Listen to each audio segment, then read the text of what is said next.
कार्य पत्रक 35, इसमें आपको दक्षता मिलेगी गद्यांश और पद्यांश, है ना। एक तो कविता का आता है और एक गद्य का भी आता है, और ये बोर्ड की क्लास में आते हैं 10वीं 11वीं में 12वीं में ना, तो अभी से अभ्यास करने को मौका मिलेगा आपको। तो यहाँ एक कविता दी जा रही है, उसको पढ़ करके नीचे प्रश्नों के उत्तर देने हैं। तो मेरे साथ साथ पढ़ना, बढ़िया अच्छी कविता है। सबसे अच्छा मेरा गांव, यहाँ मिलती है ठंडी छाँव, मेरे गांव की बात निराली, चहु और फैली हरियाली, अते काम किसान यहाँ, मेहनत है दिन रात यहाँ, बच्चे प्रतिदिन शाला जाते, शिक्षक उनको खूब पढ़ाते, पढ़ लिख कर हम करेंगे काम, उज्जवल करेंगे गांव का नाम। मस्त कविता है, छोटी सी।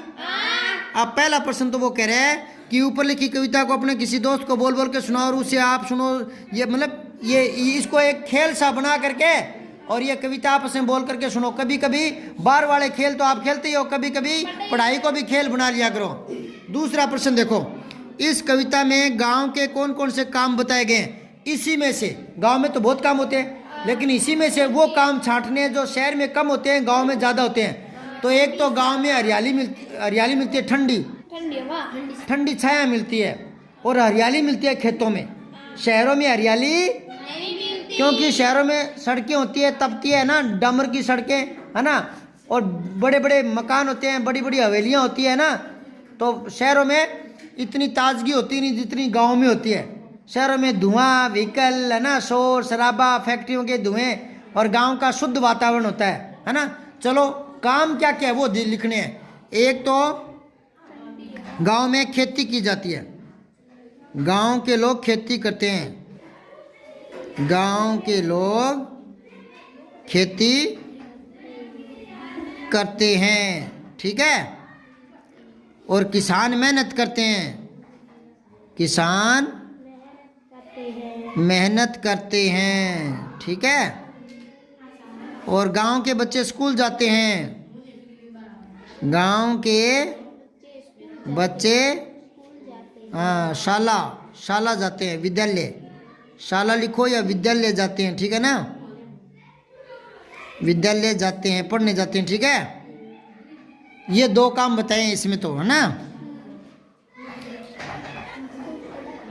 फिर कविता में गांव में चारों ओर हरियाली का होना निराली बात है। निराली क्यों है? क्योंकि ऐसी हरियाली शहरों में नहीं मिलती, है ना। अब वो कह रहे हैं कि आपके गांव में आपकी कौन सी बात निराली लगती है। ये तो सारे गांव में हरियाली वाली बात है। अगर आपके गांव में कोई नई बात आपको देखने को मिलती है अकदड़ा गांव में, तो बताओ क्या आपको विशेष बात लगी, बताओ। कोई नई चीज़ जो शहरों में नहीं हो, आपके गांव में हो। झोंपड़ियों में खुले में खेलना आपको अच्छा लगता है? रेतीले टीलों में लिट लिट कर खेलना अच्छा लगता है? हाँ, तो वो लिख देना, ठीक है। लिखो, मेरे गांव में ऊंचे ऊंचे रेतीले टीले हैं, रेतीले टीले हैं, ठीक है, जहां हम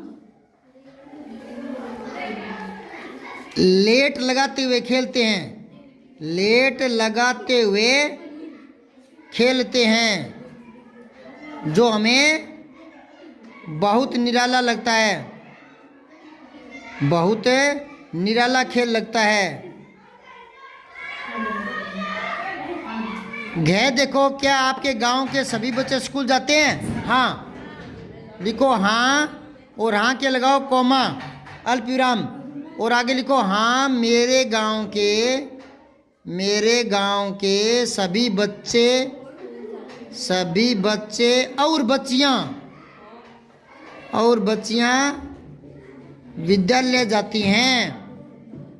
जाती हैं, ठीक है। ये कह रहा नहीं जाती तो कारण बताओ। कोई कारण नहीं है, जाती है सारी, ठीक है।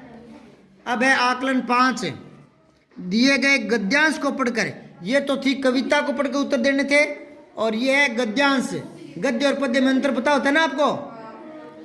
पद्य जो होता है ना, उसकी पंक्तियां छोटी होती है, लास्ट में तुक मिलता है, और इसकी पंक्तियां लंबी होती है और तुक नहीं मिलता, ठीक है। गद्य और पद्य साहित्य को दो भागों में बांटते हैं, और गद्य और पद्य दोनों ही आते हैं बोर्ड में।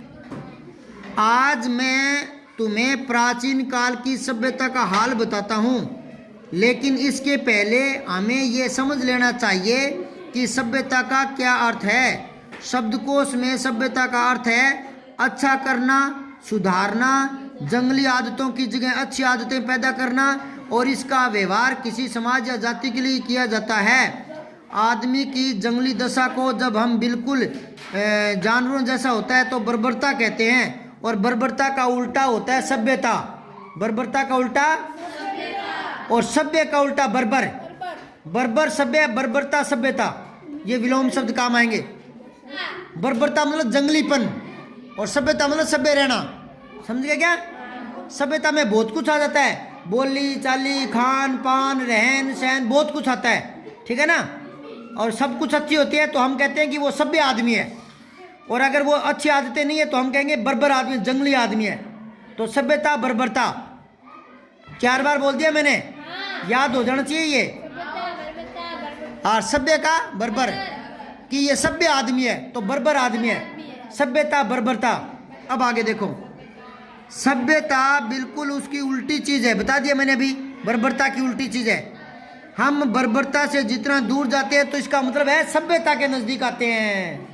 अगर अपने बर्बरता छोड़ रहे हैं तो क्या बन रहे हैं? सभ्य बन रहे हैं। अब आओ बेटा, शब्दकोश में सभ्यता शब्द का अर्थ क्या है? अच्छा करना, सुधारना, सुंदर होना नहीं, अच्छा करना, सुधारना, ये बता रखा है। अगर यहाँ जंगली होना नहीं होता ना तो आ जाता उपयुक्त सभी, तो ये आपके दूसरे में निशान लगा लो, अच्छा करना या सुधारना, ये सभ्य होना है, ठीक है।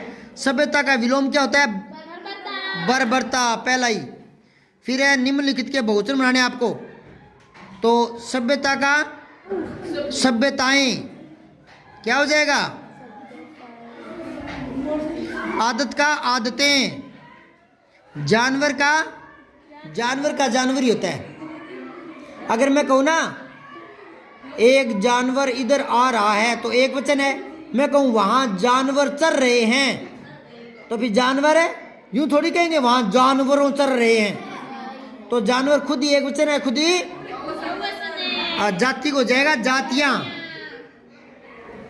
फिर चौथा देखो, निम्न के पुल्लिंग शब्द बनाइए, औरत का मर्द या आदमी कर दो भले ही, ठीक है। अब है अथनी नहीं होता, अथीनी होता है, छोटी थी लगाओ, छोटी थी, छोटी थी। अथीनी का लिखो हाथी, अथीनी का आथी, आथी का स्त्रीलिंग क्या होगा? हाँ, अथनी मत करना, अथीनी। अब आओ लोमड़ी का,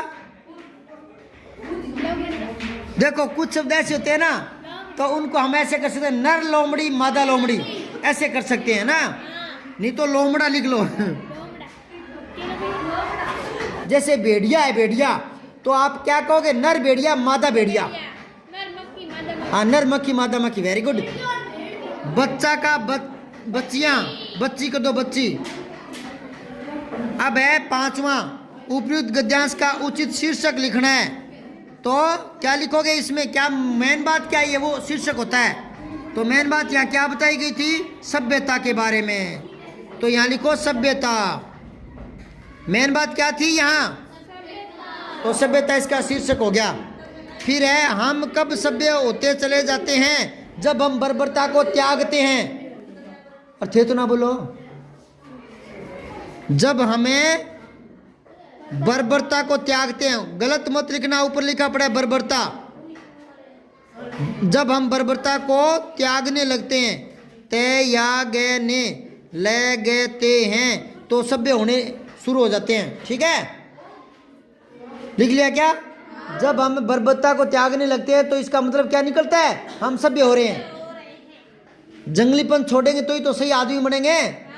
जंगलीपन का मतलब है गलत शब्द बोलना, है ना, गंदे तरीके से रहना, है, स्नान न करना, है ना, नाखून न काटना, वो बर्बरता ही है। समझ गए क्या? अच्छा पहनेंगे, अच्छा खाएंगे, अच्छा बोलेंगे, अच्छा रहेंगे, बड़ों का सम्मान करेंगे तो क्या कहलाएंगे? सभ्य। हम सभ्य कहलाएंगे और वो हमारा गुण सभ्यता कहलाएगा। सभ्यता भाववाचक संज्ञा है और सभ्य विशेषण है। सभ्य लोग, सभ्य क्या है? विशेषण, और सभ्यता भाववाचक संज्ञा। ये याद रखा करो बेटे एकदम तोते की तरह। अब वो कह रहा है कि शब्दकोश किस काम आता है? शब्दों का अर्थ देखने के। लिखो, नवीन शब्दों का अर्थ देखने के काम आता है। अर्थ देखने या जानने के काम आता है। अर्थ जानने के काम आता है क्या? शब्दकोश। शब्दकोश को अंग्रेजी में क्या कहते हैं? डिक्शनरी। शब्दकोश को अंग्रेजी में क्या कहते हैं? डिक्शनरी। डिक्शनरी किस काम में लेते हो आप? अर्थ देखने, शब्दों का अर्थ देखने, है ना। अच्छा, 8वां देखो, नीचे लिखे शब्दों के वचन बदलने। अब ये तो आज नहीं गया था क्या? आदत का आदतें, सभ्यता का सभ्यताएं, सभ्यताएं, ए लगाकर ऊपर चंद्र बिंदु लगाना है, सभ्यताएं। जानवर का जानवर, हाँ जानवर लिखो, ठीक है। ऊपर आ गया था ना बेटा, तीसरा प्रश्न आया है ना, इसने दोबारा दे दिया। इसमें हाँ, इसको यूं, तभी मैं सोच रहा हूँ खाने बना कर क्यों दिए ये। इसका प्रश्न थोड़ा गलत छप गया। इसको यूं बनाना था, बहुवचन छांटिए। चलो बहुवचन छांटते हैं। चलो दोबारा देखो, तीसरा, सभ्यता एक वचन है, आदत एक वचन है, जानवर बहुवचन है, और जाति एक वचन है, जानवर बहुवचन है। ठीक है, ये छांटना था, पर इसने प्रश्न ही बनाया, बनाइए बहुवचन बनाइए, या यूं होना चाहिए बताइए, है ना। चलो कोई बात नहीं। अब आगे आओ, जंगल का जंगली होगा, इसका भी जंगली एक वचन है और जंगली बहुवचन है। जंगलों कर दो बोले, जंगलों, जंगलों में आग लगी है ना, यूं भी हो सकता है। चलो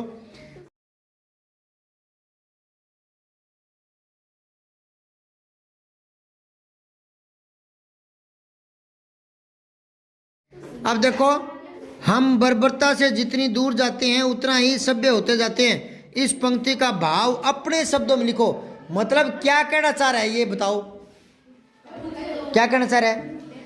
यही तो कहना चाह रहा है कि जैसे जैसे हम गलत आदतें छोड़ते हैं, सभ्य तरीके से रहना शुरू करते हैं, बर्बरता छोड़ते चले जाते हैं, तो हम भी सभ्यता के नज़दीक पहुंचने लग जाते हैं, मतलब सभ्य बनने लग जाते हैं। बस यही लिखना है, सारा लिख लोगे?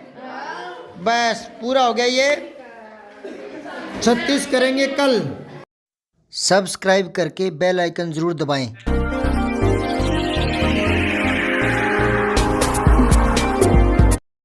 जय हिंद, विजय हिंदी।